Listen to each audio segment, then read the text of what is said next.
നമസ്കാരം. നിങ്ങൾക്ക് സ്ഥിരമായി കഴുത്തുവേദന വരാറുണ്ടോ? കഴുത്തിന് സ്റ്റിഫ്നെസ് അല്ലെങ്കിൽ പിടുത്തം, പിന്നെ ചിലർക്കാണെങ്കിൽ കഴുത്തിൽ നിന്ന് തോളിലേക്കോ കൈയിലേക്കോ ഉള്ള വേദന, അതുപോലെ രാവിലെ എഴുന്നേൽക്കുമ്പോൾ വശങ്ങളിലേക്ക് തല തിരിക്കാൻ വിഷമം, ഇതൊക്കെ ഉണ്ടെങ്കിൽ സർവൈക്കൽ സ്പോണ്ടൈലൈറ്റിസ് എന്ന രോഗാവസ്ഥയാകാം.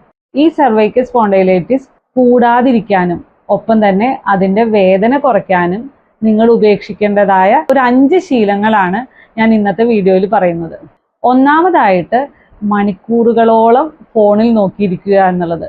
നമ്മളുടെ തലയുടെ ഭാരം ഏകദേശം 4 അല്ലെങ്കിൽ 5 കിലോ വരെയാണ്. തുടർച്ചയായിട്ട് താഴെ നോക്കി ഇങ്ങനെ ഇരിക്കുമ്പോൾ നമ്മളുടെ സർവൈക്കൽ സ്പെയിൻ അല്ലെങ്കിൽ ഈ ഭാഗത്തെ കശേരുക്കളിലേക്ക് ഈ തലയുടെ ഭാഗം 10 മടങ്ങായിട്ടാണ് അനുഭവപ്പെടുന്നത്.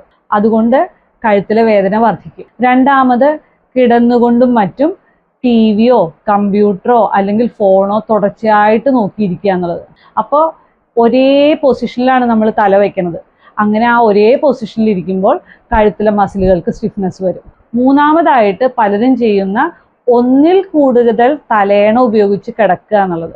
നമ്മളുടെ നട്ടെല്ലിന് സ്വാഭാവികമായിട്ടുള്ള വളവുകൾ അല്ലെങ്കിൽ കർവേച്ചർ ഉണ്ട്. സർവൈക്കൽ ഏരിയയിലുള്ള സ്വാഭാവികമായിട്ടുള്ള ഈ വളവിനെ ഈ ഒന്നിൽ കൂടുതൽ തലയണ ഉപയോഗിക്കുമ്പോൾ പ്രശ്നം വരുത്തുകയും അതുവഴി രോഗാവസ്ഥ വർദ്ധിക്കുകയും ചെയ്യും.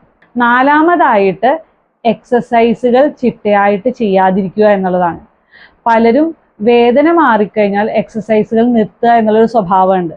യഥാർത്ഥത്തിൽ ഈ നെക്കിനാൽ കഴുത്തുമായി ബന്ധപ്പെട്ട് നമ്മൾ നിർദ്ദേശിക്കുന്നതായ എക്സസൈസുകൾ കഴുത്തിലെ മസിലുകളുടെ ഫ്ലെക്സിബിലിറ്റി അല്ലെങ്കിൽ അയവുണ്ടാക്കാനും ഒപ്പം തന്നെ അവിടെയുള്ള മസിലുകളെ സ്ട്രെങ്തൻ ചെയ്യാനും സഹായിക്കുന്നതാണ്. അപ്പോൾ എക്സസൈസുകൾ വേദന ഇല്ലാണ്ടാക്കാൻ വളരെ വളരെ പ്രധാനമായിട്ടുള്ളതാണ്. അഞ്ചാമത് പറയുകയാണെങ്കിൽ വളരെയധികം ആൾക്കാർക്ക് രസകരമായ അല്ലെങ്കിൽ വളരെ ഇഷ്ടപ്പെടുന്ന ഒരു കാര്യമാണ് കഴുത്ത് പൊട്ടിക്കുക എന്നുള്ളത്. ആ ശബ്ദം കേൾക്കുമ്പോൾ തന്നെ പലർക്കും വളരെ സന്തോഷം അല്ലെങ്കിൽ സംതൃപ്തിയാണ്.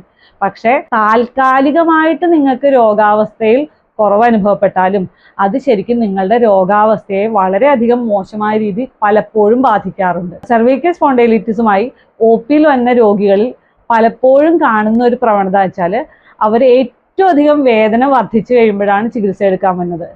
അതിനേക്കാൾ ഉപരി നേരത്തെയും അതുപോലെ ശാസ്ത്രീയമായിട്ടുള്ള ചികിത്സയും ലൈഫ് സ്റ്റൈൽ മോഡിഫിക്കേഷൻസും നിങ്ങൾ എടുക്കുകയാണെങ്കിൽ വളരെയധികം നമുക്ക് ഈ വേദനയിൽ കുറവ് വരുത്താൻ സാധിക്കും. നിങ്ങൾക്ക് കഴുത്തുവേദന അല്ലെങ്കിൽ സർവൈക്കൽ സ്പോണ്ടൈലൈറ്റിസ് ഉള്ള ആൾക്കാരാണോ? ഈ വീഡിയോയിൽ കമൻറ്റ് ചെയ്യൂ. ഒപ്പം തന്നെ നിങ്ങളുടെ പരിചയത്തിൽ കഴുത്തിന് വേദനയും പിടുത്തവും ഇതുമാതിരി ബുദ്ധിമുട്ടുകളും ഉള്ളവർക്ക് ഈ വീഡിയോ ഷെയർ ചെയ്ത് കൊടുക്കാൻ നോക്കൂ.